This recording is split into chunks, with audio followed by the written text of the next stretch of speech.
Never stop being a good person. Just change who receives your kindness.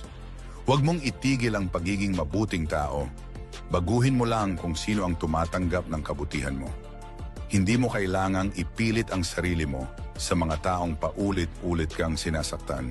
Hindi mo kailangang ipakita ang kabutihan mo sa lahat, lalo na kung nauubos ka na. Ang pagiging mabuti ay hindi pagiging martir.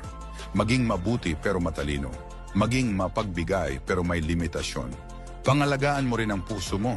Kasi minsan, habang inaalagaan mo ang iba, unti-unti kang nauubos.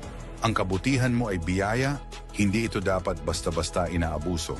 Kaya matuto kang mamili kung sino ang karapat-dapat. Ibigay mo ang kabutihan mo sa mga taong tunay na marunong magpahalaga. Sa mga taong hindi lang tatanggap kundi babalik din ng pagmamahal.